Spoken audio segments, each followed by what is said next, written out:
रक्षा मंत्रालय में राजनाथ सिंह की बड़ी बैठक जारी है। तीनों सेनाओं के प्रमुखों के साथ, सीडीएस के साथ वो लगातार बैठकें कर रहे हैं। हर रोज इन बैठकों को किया जा रहा है और जब तीनों सेनाओं के समन्वय की बात आती है, उनके एक साथ पलटवार की या वार की बात आती है, तो बहुत आवश्यक होता है कि इस तरीके से साथ बैठकर रोजाना वो सारे इनपुट्स, तैयारियां, रेडीनेस, सारी चीजें शेयर की जाएं।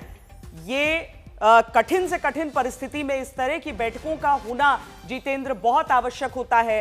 आज क्या खासकर इस बात पर भी फोकस हो सकता है, जितेंद्र, क्योंकि पाकिस्तान ने जिस पैमाने पर हमारे शहरों को निशाना बनाया था, क्या कल तो हमने मेजर्ड, बहुत कंट्रोल्ड रिस्पॉन्स देखा, क्या हम एक माकूल रिस्पॉन्स, एक बड़ा रिस्पॉन्स भारत की तरफ से देख सकते हैं? क्या इन चीजों पर भी विचार हो सकता है?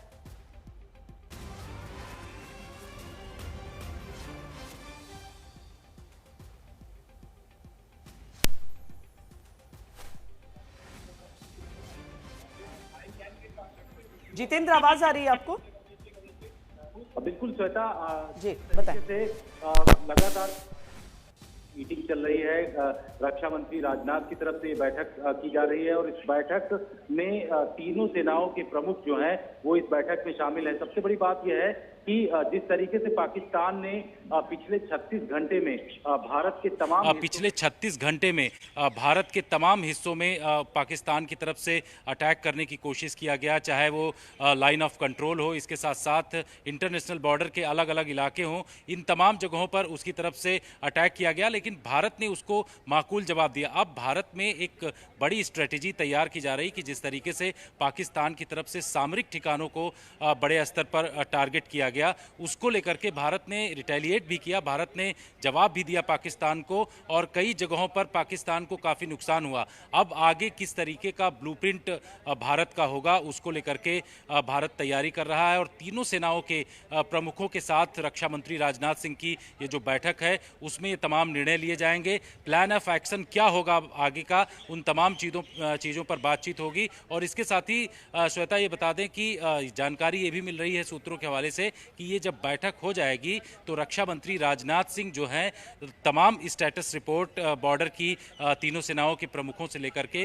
प्रधानमंत्री को भी जानकारी दे सकते हैं, ऐसी जानकारी मिल रही है। और इन चीज़ों के बारे में जानकारी दे सकते हैं कि लाइन ऑफ कंट्रोल पर किस तरीके से पाकिस्तान की तरफ से बड़े हथियारों के द्वारा या फिर मिसाइल और ड्रोन के जरिए अटैक किया गया। इसके साथ साथ इंटरनेशनल बॉर्डर पर भी किस तरीके से पाकिस्तान ने, चाहे जम्मू का रीजन हो या फिर अन्य स्थान, राजस्थान के अलग अलग जगहों पर, पंजाब, इन तमाम जगहों पर जो महत्वपूर्ण मिलिट्री इंस्टॉलेशंस हैं उनको निशाना बनाने की कोशिश की गई। तो ये तमाम जानकारी जो है रक्षा मंत्री राजनाथ सिंह इस बैठक के बाद प्रधानमंत्री को दे सकते हैं, ऐसी जानकारी आ रही है और भारत उसी हिसाब से अपनी तैयारी इस वक्त कर रहा है।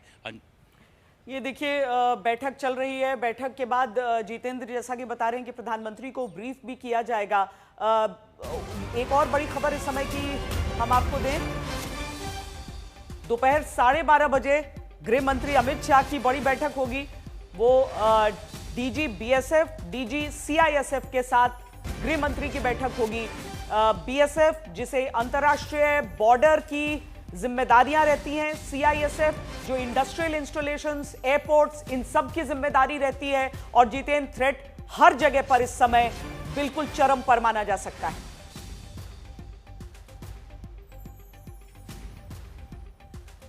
ही केंद्रीय गृह मंत्री अमित शाह ने डीजी बीएसएफ और सीआईएसएफ डीजी से बातचीत किया था। उस दौरान बीएसएफ डीजी को निर्देश दिए गए थे कि पूरी तरीके से चौकन्ना रहा जाए बॉर्डर पर और किसी भी तरीके की अगर पाकिस्तान घुसपैठ करने की कोशिश करता है तो उसको ख़त्म किया जाए। और यही वजह है कि बीएसएफ पूरी तरीके से अलर्ट थी, जिसके चलते जो है 7 जो पाकिस्तानी आतंकवादी हैं उनको ढेर किया गया है, ऐसी पूरी खबर आ रही है। 12:30 बजे केंद्रीय गृह मंत्री अमित शाह जो डीजी बीएसएफ है और सीआईएसएफ के डीजी से एक उच्च स्तरीय बैठक कर रहे हैं। इसमें केंद्रीय गृह सचिव भी शामिल होंगे इस बैठक में, आईबी चीफ भी मौजूद रहेंगे। इसके साथ साथ ये कहा जा रहा है कि गृह मंत्रालय के दूसरे बड़े अधिकारी 12:30 बजे केंद्रीय गृह मंत्री अमित शाह की बैठक में शामिल होंगे। बॉर्डर की वर्तमान सिचुएशन, जो इंटरनेशनल बॉर्डर है, उसको लेकर के बीएसएफ पूरी तरीके से देखता है। साथ ही देश के जो एयरपोर्ट्स हैं उनकी सुरक्षा सीआईएसएफ के हाथों में है, इसलिए इस सिक्योरिटी को लेकर के किस तरीके की तैयारी दोनों सेनाओं की है, दोनों जो पैरामिलिट्री फोर्सेज हैं उनकी किस तरीके की है, उसको लेकर के एक रिव्यू मीटिंग जो गृह मंत्री अमित शाह के द्वारा लिया जाएगा। हालांकि पहले से कई बार हमने देखा कि गृह मंत्री अमित शाह ने बॉर्डर की सिचुएशन को लेकर के बैठक किया है। इससे पहले 2 दिन पहले हमने देखा था कि अमित शाह के द्वारा जो बॉर्डर राजिंग स्टेट्स हैं, जिसमें भारत पाकिस्तान बॉर्डर और भारत नेपाल बॉर्डर से जुड़े हुए जो राज्य हैं उनके मुख्यमंत्रियों के साथ, उनके डीजीपी और चीफ सेक्रेटरी के साथ बैठक केंद्रीय गृह मंत्री ने किया था। और उस दौरान राज्यों के मुख्यमंत्रियों को ये निर्देश दिए गए थे कि इंटरनल सिक्योरिटी को पूरी तरीके से ध्यान दिया जाना चाहिए और सोशल मीडिया पर अगर किसी भी तरीके का कोई भी प्रोपेगेंडा फैलाने की कोशिश करता भारत के खिलाफ तो उसके खिलाफ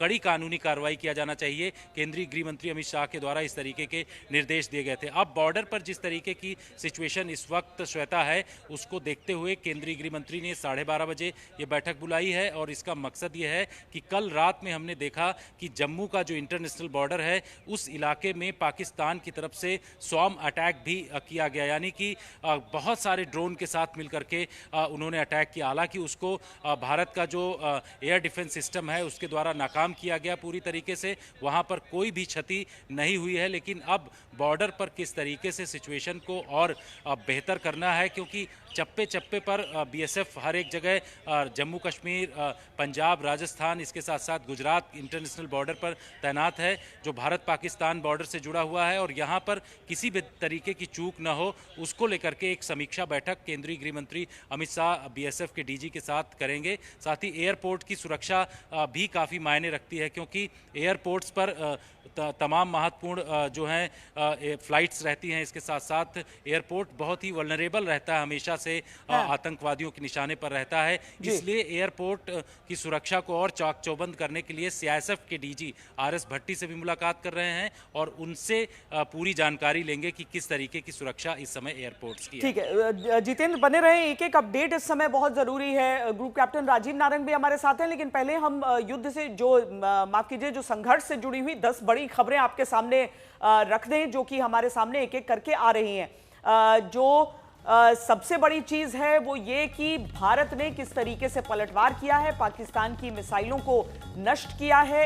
F-16 समेत पाकिस्तान के 3 लड़ाकू विमानों को भारत ने गिराया है। आकाश मिसाइल ने F-16 जेट को उड़ाया। इसके साथ ही जो भारत में आज की सुबह अलग अलग क्षेत्रों से मिसाइलें, रॉकेट्स के हिस्से, आपको चिथड़े उड़े हुए पाकिस्तान के एम्यूनिशन के हिस्से मिल रहे हैं।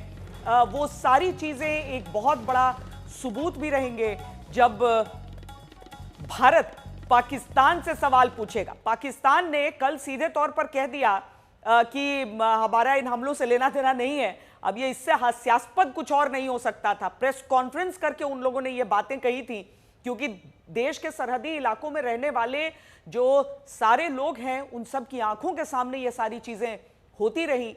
अब पाकिस्तान के हमले को नाकाम कर दिया गया।